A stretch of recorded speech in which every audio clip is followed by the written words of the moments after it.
Amén, hermano. Entonces vamos a abrir nuestras Biblias en Primera de Juan.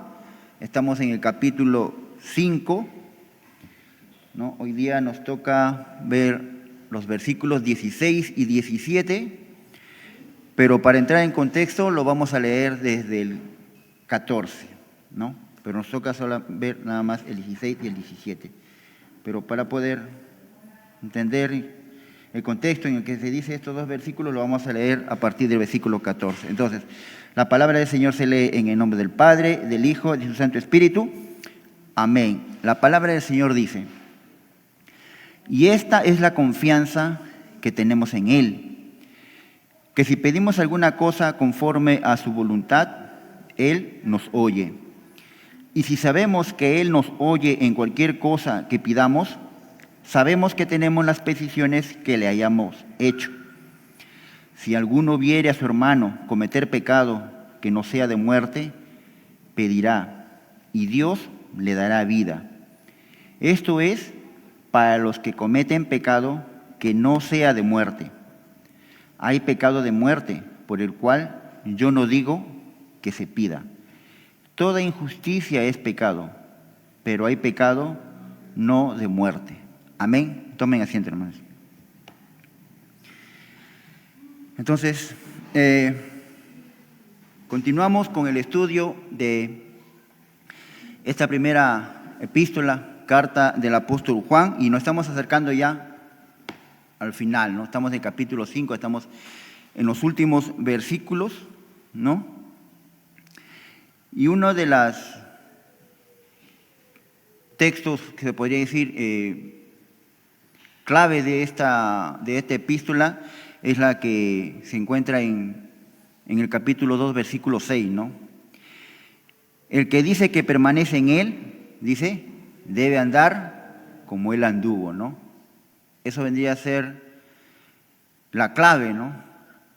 Como dice en el texto, ¿no? Que identifica, ¿no? A esta primera carta del apóstol Juan, ¿no? El que dice que permanece en Él debe andar como Él anduvo. Entonces, ya hemos venido viendo, ¿no? A través de esta epístola que hemos estado estudiando, que más allá de los propósitos que tiene el apóstol Juan para escribir esta carta, ¿no? Que nos ha ido llevando y para no ser, ¿no? Engañados por el enemigo, para no caer en falsas doctrinas, ¿no? Hemos visto dos cosas a través de esta carta, dos cosas principales, ¿no? Dos cosas primordiales, ¿no? Una es la conducta que refleja o que debemos reflejar cada uno de nosotros, ¿no? Por eso dije que el texto clave, ¿no? Como le dicen a los niños, el texto poder, ¿qué le dicen? ¿No? El que dice que permanece en Él debe andar como Él anduvo, ¿no? O sea, la conducta de la vida de un cristiano, la conducta que lleva en la vida de un cristiano es fundamental, ¿no? Eso da el testimonio de fe, de quién hemos creído y a quién seguimos, ¿no? Y la otra cosa que hemos estado viendo a través de esta epístola, que también es fundamental y que nos presenta, ¿no? Que la razón de nuestro cristianismo es el amor de Dios en nosotros, ¿no? Nosotros lo amamos a Él porque Él nos amó primero, ¿no? Porque Él nos amó primero. Entonces, y esa muestra de amor no solamente es de palabra, sino tenemos que mostrarlo en forma práctica, ¿no? Lo hemos ido viendo, ¿no? En forma práctica. Este es el amor de Dios, ¿no? Que practicamos y que guardamos sus mandamientos, y sus mandamientos no son gravosos, ¿no? También lo hemos visto, ¿no? Entonces, esa creencia práctica la tenemos que llevar, esa creencia lo tenemos que llevar a la práctica, ¿no? La fe es lo que vence al mundo, también veíamos. Estoy dando un repaso así rápido del capítulo 5, ¿no? Que ya estamos por terminar, o de la carta, ¿no? Que estamos en el capítulo 5. Entonces, vimos que el amor de Dios, o vimos del amor de Dios hacia nosotros que nos ha engendrado, ¿no? Y ese amor se da a través, lo mostramos nosotros a través de la obediencia, ¿no? Es el testimonio que nosotros hemos recibido de parte de Dios. Y eso nos lleva a nosotros a tener una vida como Él anduvo. ¿Y cómo anduvo Cristo? Bueno, ya lo dijo la vez pasada, creo una semana Rosario aquí, que Él anduvo en una total comunión con el Padre, ¿no? Entonces, si Él anduvo así, nosotros, ¿cómo tenemos que andar? De igual manera, ¿no? En una plena comunión con Dios, ¿no? En obediencia. Y esa comunión, ¿cómo la mantuvo? ¿A través de qué? Lo vimos la semana pasada, a través de la oración, ¿no? A través de la oración. Entonces, hemos hablado precisamente, ¿no? La semana pasada, nuestra hermana Rosario tocaba eso, de a través hablaba de la oración, ¿no? Viendo que cuando pedimos algo conforme a la voluntad de Dios, dice, Él nos oye, ¿no? Eso significa que Él va a responder. Si Él nos oye, Él va a responder. Si pedimos algo conforme a su voluntad, ¿no? Y decía, ¿no? Esa parte, y esa es la confianza que tenemos, ¿no? De que Dios nos oye, y esa es la confianza de cómo Dios, ¿no? Nos ha puesto en su camino y Él tiene un propósito, ¿no? Un propósito para nuestras vidas, que llevemos fruto, ¿no? Cada uno de nosotros, el propósito de Dios en nuestra vida es que nosotros llevemos fruto y que nuestro fruto permanezca. Y para eso nosotros necesitamos depender de Dios, ¿no? Dice la palabra, ¿no? Él es la vid y nosotros el pámpano, ¿no? Apartados de Él, dice, nada podemos hacer, ¿no? Nada podemos hacer. Entonces, necesitamos que el fruto que damos permanezca, ¿no? Y para eso necesitamos depender de Él, de su gracia, de su provisión. Y entonces eso nos lleva a depender de Él a través de la oración, ¿no? Eso lo vimos la semana pasada, ¿no? A conocer su voluntad y a ponerla por obra, ¿no? Y pedirle a Él, ¿no? En todo lo necesario. Muchas veces nosotros queremos llevar una vida cristiana con nuestras propias fuerzas, ¿no? Y eso es muchas veces lo que hace que algunos pues, nos debilitemos, nos desanimemos, nos desalentamos, porque tratamos de llevar la vida cristiana con nuestras fuerzas y no pedimos ayuda a Dios a través de la oración para que Él nos sustente, nos fortalezca y nos ayude a seguir adelante, ¿no? A veces vienen las situaciones, los problemas y lo primero que hacemos es, ya, yo lo voy a poder solucionar y no acudimos a Dios, no acudimos a Él. Dice, nos enseñaba la semana pasada, nuestra hermana Rosario, que nosotros le pedimos a Él, conforme a su voluntad, Él dice, Él nos oye y Él responde, pero no responderá en el momento que nosotros queremos, en el momento que nosotros deseamos, sino en su tiempo, ¿no? Pero Él va a responder. Así sea la respuesta no, Él te va a responder, ¿no? Entonces, Dios siempre está pendiente de nosotros, ¿no? Dice, los ojos de Jehová contemplan toda la tierra para mostrar su poder a favor de los que esperan en Él. Entonces, Él siempre nos está cuidando, nos está guardando, ¿no? Y nosotros debemos descansar en Él, ¿no? En Cristo, en nuestro Padre, y tenemos acceso a Él por intermedio de Cristo. Entonces, así es como nosotros debemos andar buscando en su voluntad, ¿no? Entonces, les decía, ¿no? Que este versículo 16 y 17 lo teníamos que ver, ¿no? Desde el versículo 14 y 15 para poder entender, ¿no? El contexto, ¿no? En el versículo 14 y 15, Juan estaba hablando a nosotros, a los hijos de Dios, ¿no? Acerca de la certeza que nosotros tenemos, ¿no? La certeza que si nosotros pedimos algo conforme a la voluntad de Dios, Él nos oye, ¿no? Y nosotros vivimos con esa certeza, ¿no? Que Él nos oye. ¿Y cómo sabemos que Él nos oye? Juan da la respuesta, ¿no? En el versículo 15, ¿no? Que Él responde, dice inmediatamente, es la respuesta de Dios. Y sabemos que a Él le agrada que pidamos a nuestra manera, conforme yo quiero, a mi voluntad, no, a la voluntad de Él, no conforme a su voluntad. Y si pedimos las cosas conforme a su voluntad, Él nos va a responder, ¿no? Ahora, cada uno de nosotros seguramente hemos tenido algún tipo de experiencia, ¿no? Algunos podemos tener muchos años, algunos pocos, pero sé que en algún momento cada uno de nosotros hemos tenido una experiencia de pedirle algo al Señor, ¿no? Y tal vez haya respondido inmediatamente, tal vez haya respondido después, o aún no responda, ¿no? Entonces, si aún no responde, hermanos, no nos desalentemos, no desanimemos, sigamos orando, que el Señor en su momento, en el tiempo de Él va a responder, ¿no? Y gloria a Dios para los que ya le respondió, ¿no? Entonces podemos tener la seguridad de que Él nos oye, de que Él escucha nuestras oraciones, siempre y cuando sea de acuerdo a la voluntad de Él, ¿no? A la voluntad de Él. Entonces, ahora, Él nos dice que nosotros tenemos que orar. Y en el versículo 16 nos va a hacer una petición de qué tenemos que pedir, ¿no? O cómo tenemos que pedir. Dice, la petición que nos va a hacer Juan aquí en el versículo 16 es de que pidamos por los hermanos. Aquí entra pues la oración intercesora, ¿no? Que pidamos por los hermanos. Pero es una petición, ¿no? Algo, ya lo hemos leído, algo así misterioso, se puede decir, ¿no? Porque dice, si alguno viere a su hermano cometer pecado que no sea de muerte, pedirá, dice, pedirá, y Dios le dará vida. Esto es para los que cometen pecado que no sea de muerte. Hay pecado de muerte por el cual yo no digo que se pida. 17 dice, toda injusticia es pecado, pero hay pecado no de muerte. Entonces, hay algunas cosas aquí que tenemos que tener en cuenta, ¿no? Para poder entender este pasaje. Es algo un poco enredado, complicado, ¿no? Porque Juan está hablando acá de pecado de muerte, pero no nos dice a qué pecado se refiere, no solamente dice pecado de muerte.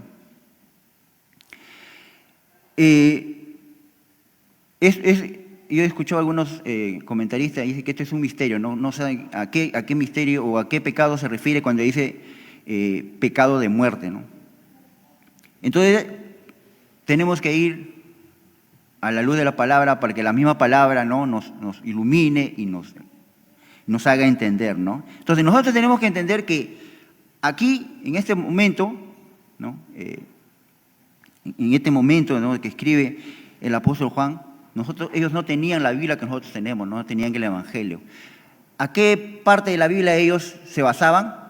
Al Antiguo Testamento, ¿no? Ellos tenían el Antiguo Testamento, ¿no? El Nuevo Testamento aún ni existía, ¿no? Estaba todavía en recopilación, se estaba escribiendo todavía, ¿no? Entonces, ahora también hay que tener en cuenta que la mayoría de los que integraban, ¿no? La iglesia primitiva eran judíos, ¿no? Entonces, ellos sí entendían cuando el apóstol Juan le decía que había un pecado de muerte, porque ellos conocían, ¿no? Todos judíos conocían el Antiguo Testamento, ¿no? Y ellos sabían que habían pecados, dos tipos de pecado, ¿no? Uno, que es el pecado involuntario, el que se hacía por ignorancia o por torpeza, ¿no? O porque simplemente, pues, somos pecadores, ¿no? Y para este tipo de pecado había expiación. Pero también había otro tipo de pecado que se hacía con soberbia, sabiendo lo que estabas haciendo, ¿no? Esos dos tipos de pecado estaba en la ley contemplado y cada uno tenía su castigo, ¿no? Ahora la ley castigaba con la muerte así literal, algunos pecados, ¿no? Y esto los judíos lo podían entender, que si se decía pecado de muerte, ellos podían saber que la ley, ¿no? La ley mandaba que ese pecado podría producir muerte en esta persona, ¿no?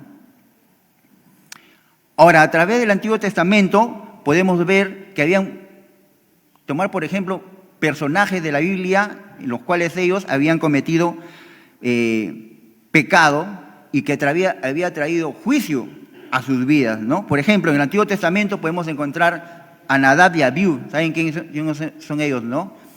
Y ellos murieron. También a Coré, que se rebeló, ¿no? O que robó. Por el juicio a Acán. También murió por su pecado. ¿Recuerdan cuando estaban llevando el arca? Lo estaban regresando de Jerusalén y se iba a caer, ¿no? Dice que Usa pone la mano. Su intención fue buena, ¿no? Que no se cayera el arca, pero él puso la mano y murió. Automáticamente murió, ¿no? Entonces, ahí tenemos unos ejemplos de que la muerte se producía, ¿no? Para unos pecados que yo cometía, la muerte literal, muerte física. En Éxodo capítulo 21, versículo 2, también podemos encontrar, ¿no?, ya escrito en la ley, que dice que el asesinato, ¿no?, cuando alguien mataba a alguien, eso era también, se pagaba con su propia muerte, ¿no? Y esto se refiere pues al crimen, al homicidio, ¿no? En Éxodo capítulo 21, versículo 15, también decía, ¿no?, que iba a morir aquel que hería a su padre, también castigo era la muerte. A que maldijera a sus padres, también está en Éxodo 21, versículo 17, también moriría, ¿no? En Levítico capítulo 20, versículo 2, también dice, aquel que ofrecía a su hijo, ¿no?, a este dios Moloc, también ese padre podía morir, ¿no?, si lo descubrían que estaba haciendo eso. Entonces, estos son algunos ejemplos de pecados que producían la muerte dada en la ley de Moisés, o sea, que Dios le dio a Moisés, ¿no?, que traían muerte a la persona, muerte así literal, física, ¿no? Pero ahora aquí el apóstol Juan no especifica, como le dije al inicio, a qué tipo de pecado se refería con este pecado de muerte, porque no lo dice, ¿no? Dice, si alguno viera a su hermano cometer pecado que no sea de muerte, ¿no?, pedirá y Dios le hará vida. Esto es para los que cometen pecado que no sea de muerte. Hay pecado de muerte por el cual yo no digo que se pida, toda injusticia es pecado, pero hay pecado no de muerte. Ahora, en el Antiguo Testamento también encontramos ejemplos, ¿no?, o mejor dicho, en el Nuevo Testamento también encontramos ejemplos, ¿no?, de personas que han muerto, ¿no? Por ejemplo, Ananías y Zafira, ¿verdad? ¿Sí? Ellos engañaron al Espíritu Santo y murieron, ¿no? Ahí donde estaban, les llegó la muerte, ¿no? Entonces ellos cometieron un pecado y vino juicio de parte de Dios sobre ellos. También tenemos un pasaje conocido, ¿no?, en 1 Corintios, capítulo 11, de versículos 27 al 32, que habla, ¿no?, de la institución de la Cena del Señor, ¿verdad? Dice, ¿no?, 1 Corintios, capítulo 11, del versículo 27 al 32, dice, de manera que cualquiera que comiera este pan o bebiera esa copa del Señor indignamente, ¿no?, será culpado del cuerpo y de la sangre del Señor. Dice, por tanto, pruébese cada uno a sí mismo y coma así del pan y beba de la copa. Porque el que come y bebe indignamente, sin discernir el cuerpo del Señor, juicio come y bebe para sí. Por lo cual hay muchos enfermos y debilitados entre vosotros y muchos duermen. Si pues nos examinásemos a nosotros mismos, no seríamos juzgados. Mas siendo juzgados, somos castigados por el Señor para que no seamos castigados como el mundo. Entonces, aquí tenemos otro ejemplo, ¿no? Cuando una persona está practicando, ¿no?, está practicando pecado y viene y toma la cena del Señor, indignamente, por eso lo dice, sin considerar el cuerpo y la sangre del Señor, viene juicio sobre su vida, ¿no? Viene juicio por esa persona. Entonces, volviendo a nuestro texto, entonces sabemos que este texto es algo complicado, encierra todo un misterio, porque no sabemos cuál es el pecado de muerte al cual Juan se refiere, pero por el contexto, ¿no?, el contexto del pasaje, por eso para entender un versículo que tenemos que ir al contexto, ¿no? Por el contexto del pasaje, este pecado se refiere a la práctica de la apostasía, pero de la apostasía de manera consciente, ¿no? Pero lo más importante, ¿no?, de este pasaje, de este versículo, es el mandamiento que nos da, porque nos están dando un mandamiento, ¿no? Dice, si alguno de nosotros viere a un hermano, dice, cometer un pecado que no sea de muerte, dice, pedirá y Dios le dará vida. Entonces, lo que se nos demanda aquí es que nosotros debemos orar por nuestros hermanos, ¿no? Orar por los hermanos que han caído, han cometido pecado. Si alguno viera a su hermano cometer pecado, entonces tenemos que orar por los hermanos caídos. Y dice, pedirá y Dios le dará vida. Este texto, este pasaje es muy similar a lo que escribió el apóstol Santiago, ¿no? En el capítulo 5, versículo 16, que también nos pide que nosotros oremos por nuestros hermanos, ¿no? Santiago capítulo 5, versículo 16 dice, confesaos vuestras ofensas unos a otros y orad unos por otros. ¿Para qué? Para que seáis sanados, ¿no? Dice, la oración eficaz del justo puede mucho. Y más abajo, en el versículo 19 y 20 dice, hermanos, si alguno de entre vosotros se ha extraviado de la verdad y alguno le hace volver, sepa que el que haga volver al pecador del error de su camino, salvará de muerte un alma y cubrirá multitud de pecados. Entonces, según este texto que estamos viendo, Juan nos dice que debemos orar, ¿no? Siempre y cuando el pecado no sea de muerte. Como les dije aquí, según el contexto, se trata de la apostasía, pero una apostasía evidente, ¿no? ¿A qué se refiere con apostasía? Es alejarse o dejar, ¿no?, de practicar lo que Dios nos dice en su palabra, ¿no? Por ejemplo, nos dice, lo más clásico, no mientas, ya, ¿no?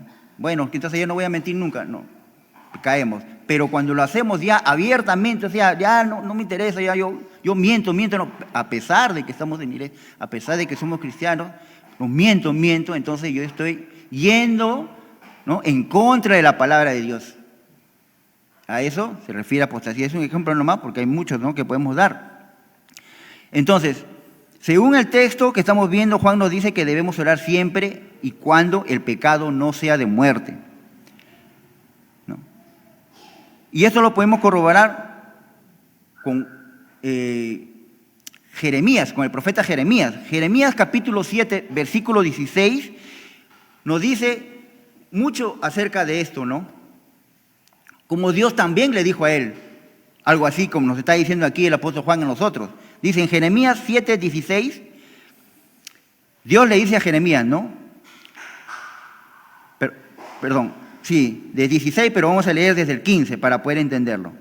El 15 dice, os echaré de mi presencia, como eché a vuestros hermanos, a todos vuestros hermanos, a toda la generación de Efraín.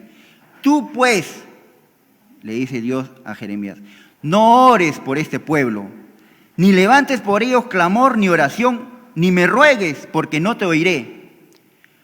¿No ves lo que estos hacen en la ciudad de Judá y en las calles de Jerusalén? Los hijos recogen la leña, los padres encienden el fuego y las mujeres amasan la masa para hacer tortas a la reina del cielo y para hacer ofrendas a dioses ajenos para provocarme a ira. Entonces, como les decía, en base a estos pasajes, este pecado de muerte se refiere a una apostasía evidente, que la persona está practicando conscientemente, ¿no? Es lo que vimos en Jeremías, ¿no? El pueblo estaba haciendo eso, ¿no? Conscientemente. Ellos sabían que estaban haciendo cosas en contra de Dios, estaban adorando a dioses, ¿no? Dios le decía a Jeremías, no ores por ellos. No te voy a escuchar. ¿Se dan cuenta? Entonces no podemos orar, ¿no?, para que Dios traiga vida a quien evidentemente está, ¿no?, cometiendo pecado y practicando la apostasía. En la Biblia, en la versión La Biblia de las Américas, este texto nosotros lo podemos entender mucho mejor, ¿no? Ahí está, dice que la Biblia de las Américas está más cercano, ¿no?, a los textos originales, ¿no? Entonces yo lo encontré en la Biblia de las Américas, dice así, ¿no? El texto que hemos leído, versículos 16 y 17 de 1 de Juan, capítulo 5, dice, si alguno ve a su hermano cometiendo un pecado que no lleva a la muerte, pedirá, y por él Dios dará vida a los que cometen pecado que no lleva a la muerte. Hay un pecado que lleva a la muerte. Yo no digo que deba pedir por ese, ¿no? Ahora, entonces, lo que nos da a entender esta versión que está más cercana al original es que si se continúa en ese pecado, ¿no?, este pecado lo va a llevar a la muerte a quien lo está practicando. Hay personas hay personas en los caminos, ¿no?, del Señor que están en el Evangelio, ¿no?, que conocen el Evangelio, que pasan por una etapa de endurecimiento. No sé si ustedes han conocido así, ¿no? Han estado en la iglesia y de un momento a otro, como dejan de congregar, no dejan de venir. Por eso, hermanos, no es nada saludable dejar de congregar, porque tu corazón se puede empezar a endurecer. Tu corazón se endurece, ¿no? Y como te alejas de la palabra, tu pensamiento que antes cuando leías la palabra, estaba lleno de la palabra del Señor, ahora tu mente se comienza a llenar de pensamientos, pero del mundo, pensamientos mundanos, ¿no? Y pues el enemigo toma eso y comienza a confundirte, ¿no? Ya no te buscas que agradar a Dios, sino agradar a tu carne. Y finalmente cae en ese pecado y lo comienzan a practicar, aún sabiendo lo que Dios dice acerca de ese pecado. Entonces, ¿qué es lo que sucede? Dice, se endurece el corazón y siguen pecando ya sin ningún temor a Dios, ¿no? Ya no tienen temor de Dios, y ese no temor a Dios va a traer consecuencias a sus vidas. Y ellos saben las consecuencias que puede producir ese pecado, y la mayor consecuencia es que ese pecado los aleja de Dios, totalmente alejado de Dios. Y saben también que va a venir juicio de Dios sobre ellos. Pero aún así siguen practicando ese pecado, ¿no? No escuchan a Dios, ¿no? Practican el pecado y se justifican, ¿no? Ahora, ¿a quién está hablando Juan? Está hablando a la iglesia, ¿no? Está hablando a la iglesia, que hay hermanos dentro de la iglesia que practican, cuando están donde supuestamente nadie los ve, siguen practicando pecados que Dios aborrece, ¿no? Siguen practicando pecados, nadie los ve, y después vienen aquí, ¿no? Y somos unos santitos, ¿no? Porque nadie nos ha visto, ¿verdad? Nadie nos ha visto. Entonces, y a veces, ¿no? Como leímos en 1 Corintios, a veces vienen y ¿qué pasa cuando un hermano no sale cuando el pastor llama, ¿no? A ver, todos pasen, los que están en plena comunión, pasen adelante, agarren su copita y vamos a la cena del Señor. Muy pocos que verdaderamente miran en sí que no están bien, no pasan, ¿no? Pero la mayoría pasa, y a veces sabiendo que no lo deberían tomar, solamente ¿para qué? Para que el hermano que está al lado, atrás, o lo vean, o el mismo pastor lo vea, diga, no, este hermano sí está en plena comunión, no está haciendo nada malo. Pero en su conciencia, él sabe que está haciendo algo indigno, algo que no debe hacer. Si está pecando, si está practicando pecado, no debe tomar la cena del Señor. Entonces, ¿por qué? Porque nosotros no vemos el corazón de la persona, pero sí, Dios sí lo ve. Entonces, al pecado que se está refiriendo aquí es un pecado que es evidente, ¿no? Si nosotros vemos a un hermano, ¿no?, por afuera, que está cometiendo un pecado, cualquiera que sea, nosotros, hermanos, estamos llamados a hablarle, ¿no?, a exhortarle, a alentarlo, a animarlo, a que deje de ese pecado. Porque ese pecado, al final, va a traer consecuencias de su vida, y lo peor es que lo va a alejar de Dios, porque ese hermano o esa hermana a quien usted está hablando es consciente de que está pecando, pero ya se endureció su corazón. Ya se endureció su corazón y ya sigue lo mismo, sigue pecando, ¿no? Es consciente de que el hermano está cometiendo un pecado, ¿no? Entonces, si nosotros vemos, aquí Juan nos dice que nosotros tenemos que orar por él, ¿no? Ahora, hay otra cosa que dice en el versículo 17, dice, toda injusticia es pecado, ¿no? Toda injusticia es pecado, pero hay pecado no de muerte. Ahora, ¿por qué dice toda injusticia es pecado? Porque, hermano, nosotros, ¿no?, somos bien campeones para juzgar a otro. Cuando vemos a alguien afuera que está cometiendo algo, ¿no?, de repente no estamos haciendo nosotros eso, pero estamos haciendo otras cosas donde nadie nos ve, pero somos campeones en señalar y que le caiga juicio, ¿verdad? Por eso aquí Juan se adelanta a eso y dice, toda injusticia es pecado. ¿Por qué dice esto? Porque al igual que el hermano que está cometiendo esa falta, nosotros también podemos pecar. También podemos pecar, porque somos pecadores al igual que él. Yo, ustedes, todos somos pecadores, ¿verdad? Pecamos. Igual que ese hermano. Entonces, debemos ver la diferencia que hace, ¿no?, el pecado que es consciente y que se practica, que es la apostasía, que se hace de manera consciente, ¿no?, que se hace practicándolo con soberbia, aún sabiendo las consecuencias que este pecado va a producir. Por eso Juan reconoce que toda injusticia es pecado. Y todos cometemos injusticia, todos pecamos. Pero no todos los pecados tienen el mismo fin según el texto, ¿no? Ahora, una cosa importante. Como le dije, nosotros no somos los jueces. Nosotros no estamos llamados a juzgar. Es Dios el que juzga, ¿no? Pero bajo el contexto de lo que estamos viendo aquí, ¿no?, el que comete el pecado de muerte no es ignorante del pecado que está cometiendo. Por último, otro detalle que debemos tener en cuenta en este pasaje, ¿no?, a través de este pasaje, es que nosotros sabemos que el arrepentimiento es personal, ¿no?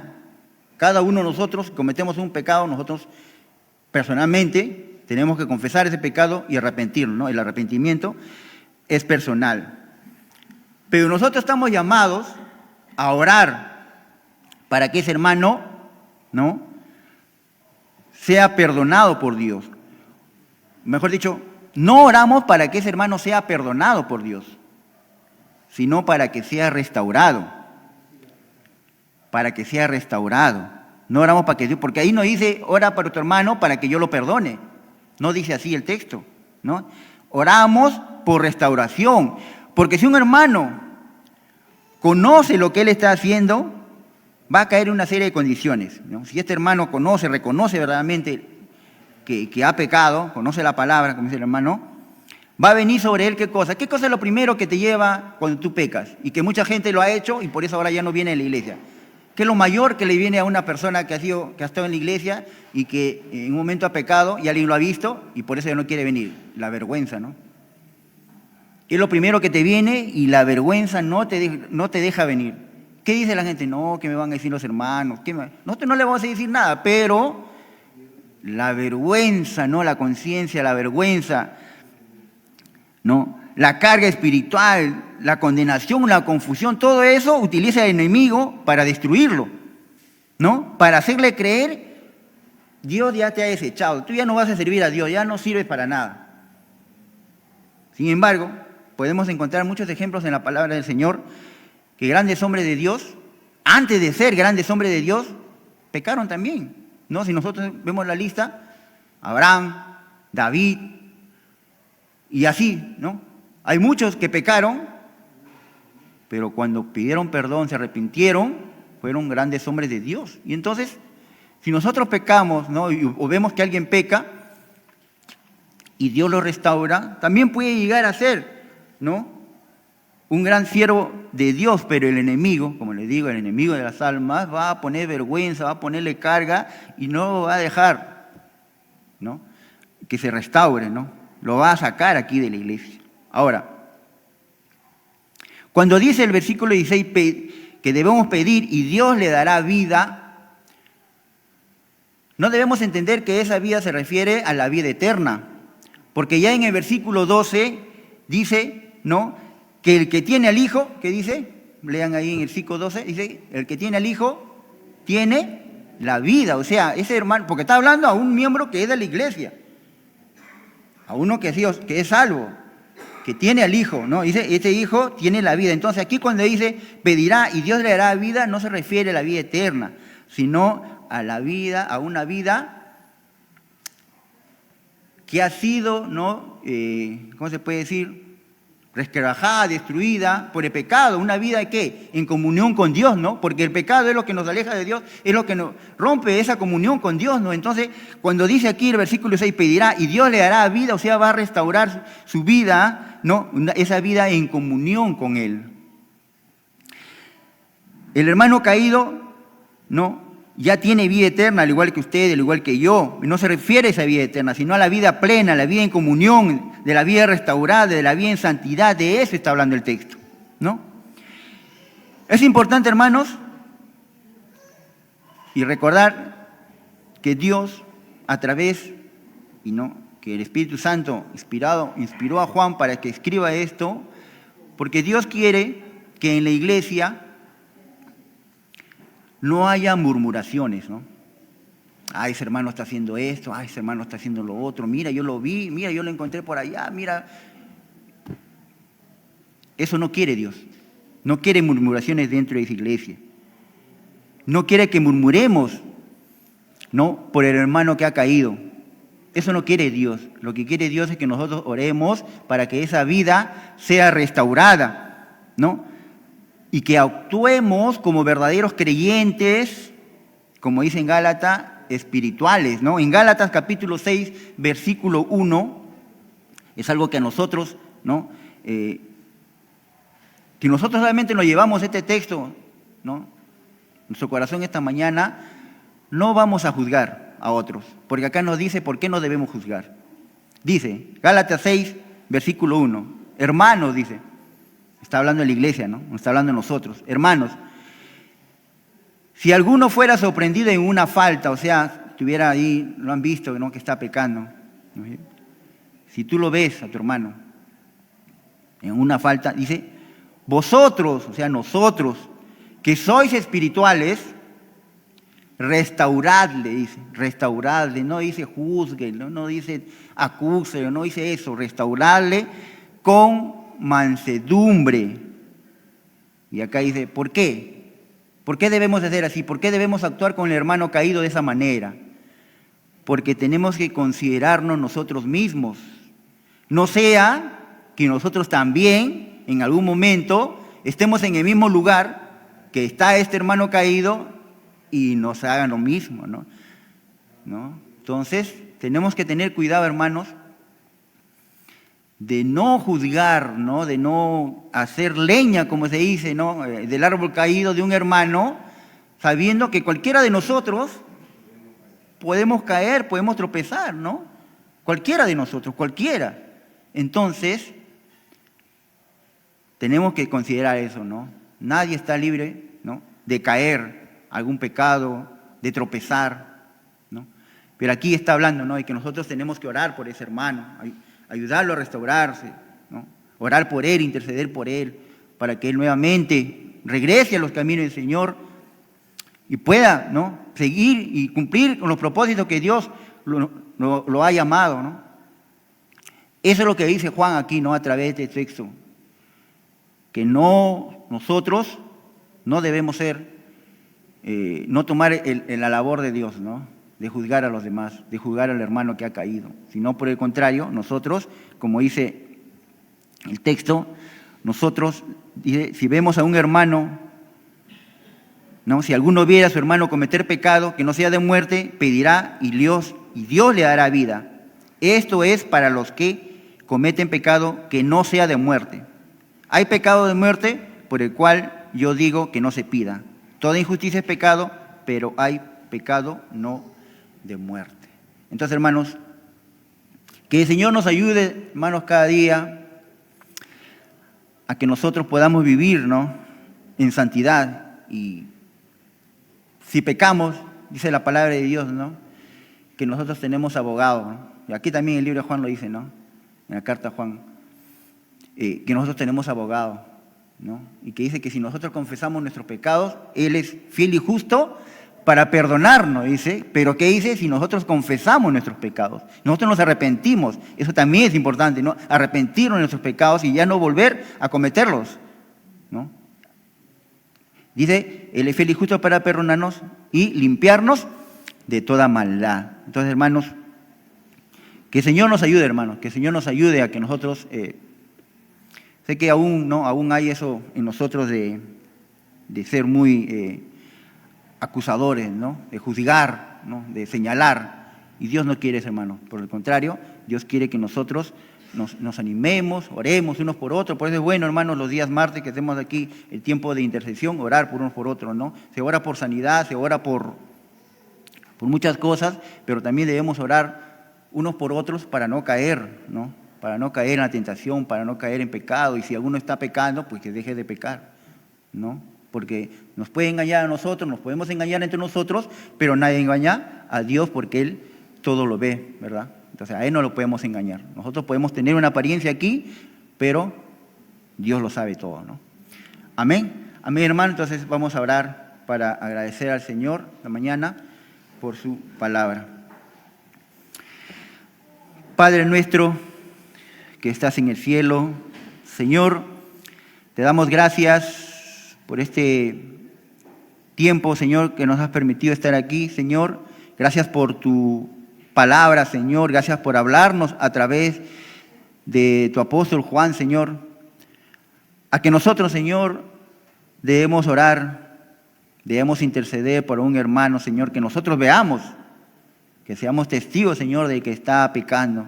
Y muchas veces nosotros, Señor, o nos hacemos de que no vemos para no involucrarnos y lo dejamos que siga pecando. Y eso también puede caer al final juicio para nosotros. Ayúdanos, Señor. Ayúdanos a nosotros poder interceder por un hermano que esté practicando, Señor, algún pecado, esté apostatando, Señor. Ayúdanos, Señor, sobre todo a no juzgar, Señor. A considerar que nosotros también, Señor, en algún momento podemos caer, Señor. No lo permita, Señor, pero a veces podemos caer, Señor. Ayúdanos, Señor. Guárdanos a cada uno de nosotros, Señor. Bendito Dios, nuestro corazón, que en nuestro corazón, Señor, juzguemos, señalemos a otros, Señor. Ayúdanos, Señor. Te lo pido, Señor, en el precioso nombre de tu Hijo Jesús. Amén y amén. El Señor los siga bendiciendo, hermanos.